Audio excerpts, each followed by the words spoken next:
everybody, Coach Coda here from D1 Sioux Falls. And I'm Seth Daughters. And we're just going to talk to you today about stress management and where we get stressed in our lives and how we can manage those things. So the first thing we want to kind of dive into are the two types of stress. So we have distress and eustress. Distress is going to be any stress that kind of has a negative side effect to our body. Could be the loss of a loved one, conflict with a loved one, something along those lines. And then eustress is going to be a stress that is actually good for the body. It's something, maybe a stress that is motivating, a stress that comes from exercise.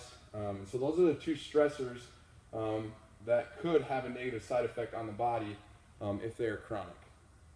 So when we're stressed out, whether it's distress or eustress, things happen in our bodies, and those things are good if it's eustress or if we are running from a bear or getting ready to exercise. We need those things to happen. We want our heart rate to increase. We need our blood pressure to increase. We need hormones to be released. But when those things are released constantly and we have chronic stress in our lives, then we have a lot of negative side effects.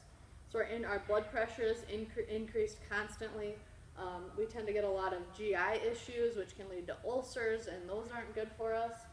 Sleep disturbances. A lot of times we lay there awake at night wondering, thinking about things, and that's not good because then we're tired and we can't handle the stress effectively either. Excess muscle tension. So a lot of times you'll see that we hold our tension in our necks and our shoulders, so trying to alleviate that is good. And one of the main things is that, like I said, we have stress hormones that are good for us when we need them to be released, but specifically cortisol, when it's released constantly in the body, that's not good for us. It can increase your blood glucose levels or your blood sugar levels, and we don't want that to happen in our body continuously. So let's talk about some areas within wellness that the stressors or negative side effects might come from. And if you saw the January issue of the D1 Sioux Falls newsletter, this was kind of listed out and explained to you kind of the different areas and the side effects or the negative side effects of those stresses from those areas. And so we have physical, emotional, spiritual, occupational, intellectual, and social. And so all these areas may be areas that provide a distress or a eustress to us, especially if we don't have a balance within our life and within these components of wellness. So finding a balance between those can be hard, but we can find a way to manage everything. So how we want to manage some of the stressors in our lives is, first of all, exercise is always good for us. It releases endorphins, that makes us feel good.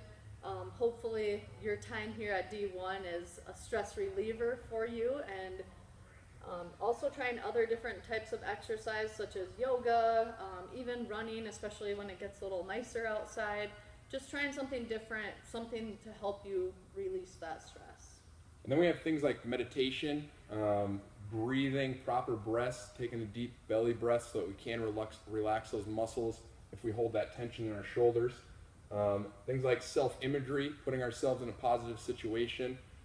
Things like that will help to alleviate some of those distresses that we might be experiencing. Journaling, okay, putting it on paper, seeing it written. If we read it, we write it, we'll remember it, kind of organizing our thoughts in that sort of fashion. And then one that I use a lot of is lists and organization, putting things in lists and listing them out in A, B, and C. A being the ones that you need to get done right away, B being kind of next on the list, and then C being things that, yes, they need to get done, but you need to get A and B done before you move on to C. And so I use those a lot to kind of just organize my thoughts and kind of organize the flow of my day or my week. And then coloring books, believe it or not, even for adults, are starting to be popular. Something that takes little brain power, but that helps you to relieve a lot of stress.